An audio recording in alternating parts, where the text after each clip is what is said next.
देखिए सर, पिछले वीडियो में हम लोग देखे थे कि फ्रेमिंग क्या होता है। मतलब अपने डेटा लिंक लेयर के अंदर फ्रेमिंग क्या होता है और फ्रेमिंग का जो ओवरऑल कॉन्सेप्ट था, वर्किंग था, कैसे रिसीवर एंड में कैसे सेंडर एंड में काम करता है, वो सब हम लोग पूरा कंप्लीट कर चुके थे। ठीक है, तो फिर उसके बाद हम लोग उस वीडियो में और भी थोड़ा फंक्शंस के बारे में डिस्कस किए थे कि डेटा लिंक लेयर के अंदर और कौन से फंक्शंस होते हैं। उसमें से एक एरर डिटेक्शन होता है सर, कि एरर को, जो ट्रांसमिशन एरर होते हैं, उसको डिटेक्ट करना।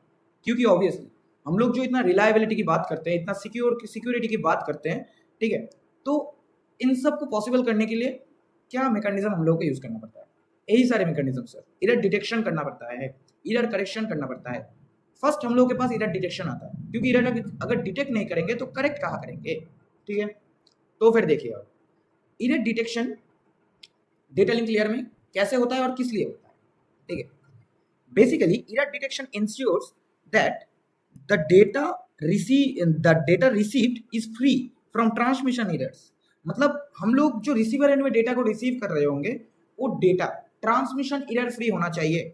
वो डेटा ट्रांसमिशन एरर फ्री होना चाहिए, हम लोग जो भी डेटा रिसीव कर रहे होंगे। ठीक है, ये अपना एजेंडा होना चाहिए। बाय एडिंग एक्स्ट्रा बिट, कुछ हम लोग टैक्टिस इस्तेमाल करते हैं। कैसा कैसा टैक्टिस? एक्स्ट्रा बीट ऐड कर देते हैं at the sender and checking them at the receiver. वो जो एक्स्ट्रा बीट होगा उसको हम लोग रिसीवर एंड में जाके चेक करेंगे।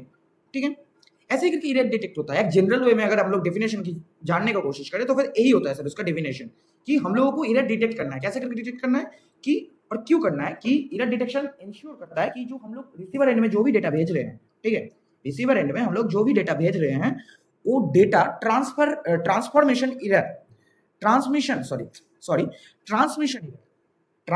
एरर फ्री है कि नहीं, यही हम लोग डिसाइड करते हैं इधर, यही ढूंढते हैं इधर एरर डिटेक्शन में।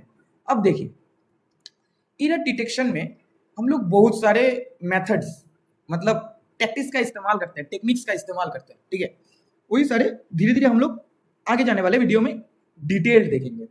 बट इस वीडियो में हम लोगों का हक बनता है कि जान ले कौन से मैकेनिज्म, कौन से टेक्निक्स यूज कर सकते हैं हम लोग एरर डिटेक्शन के लिए।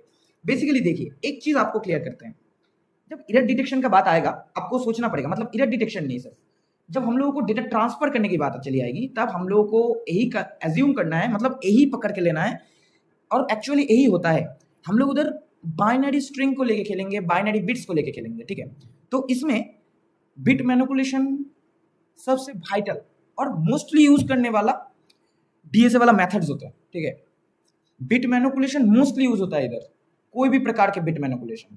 ठीक है, कुछ भी हो सकता है बिट मैनिपुलेशन के अंदर।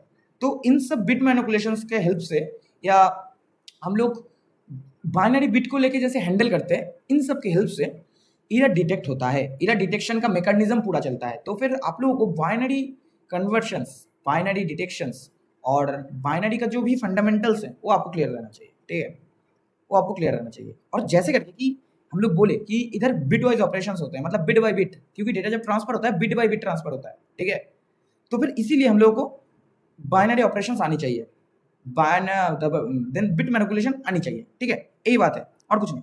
देखिए, अगर हम लोग कुछ प्रोसीड्योर की बात करें कैसे करके एरर डिटेक्ट किया जाता है, तो फिर फर्स्ट आता है कि पैरिटी चेक। बेसिकली हम लोग पैरिटी बिट का इस्तेमाल करते हैं, इवन पैरिटी, ऑड पैरिटी, इन सब पैरिटी बिट का इस्तेमाल करते हैं।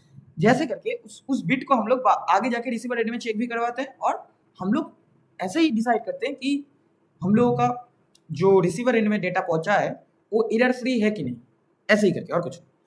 एक और टेक्निक होते हैं सर, चेकसम। तो चेकसम क्या करते हैं? बेसिकली चेकसम बहुत सारे ऑपरेशंस करते हैं। एक अपने पास स्ट्रिंग रहता है, बाइनरी स्ट्रिंग, उस बाइनरी स्ट्रिंग को वो इक्वल पार्ट में डिवाइड करता है, देन एडिशन करता है। ठीक है, मतलब जस्ट एक ओवरव्यू दे रहे हैं आपको, ऐसा नहीं होता, उसका एक पर्टिकुलर टर्मोलॉजी होता है, वो सब हम लोग जानेंगे धीरे धीरे।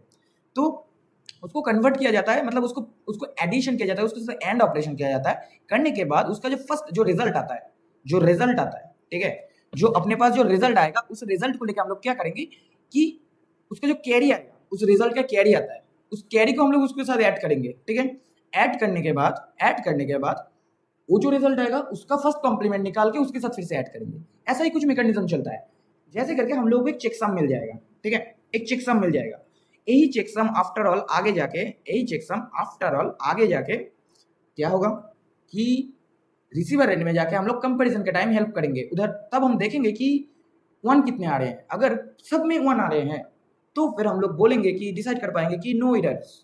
अगर एक भी जीरो हो गया तो फिर तो सर एरर ऑक्यूपाई करेगा, ठीक है। तो डेटा और चेकसम को हम लोग उधर रिसीवर एंड में चेक करते हैं और कुछ नहीं, एंड ऑपरेशन होता है उधर भी, ठीक है, प्लस होता है और कुछ नहीं, बाइनरी एडिशन होता है, ऐसे ही करके ओवरऑल काम होता है सर। तो और एक और लास्ट है अपना CRC, ये भी एक एडवांस तरह के एरर डिटेक्शन मैकेनिज्म होते हैं, इसका फुल फॉर्म है साइक्लिक रिडंडेंसी चेक। ये भी कैसे करके होता है हम लोग ये भी देखेंगे।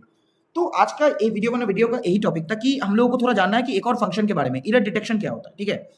तो एरर डिटेक्शन के जो ये तीनों मेथड्स हैं, इन तीनों मेथड्स को, इन तीनों टेक्निक्स को हम लोग वन बाय वन एक्सप्लोर करेंगे और जानेंगे एग्जैक्टली कैसे करके काम होता है। तो ठीक है, थैंक यू, मिलते हैं नेक्स्ट वीडियो में।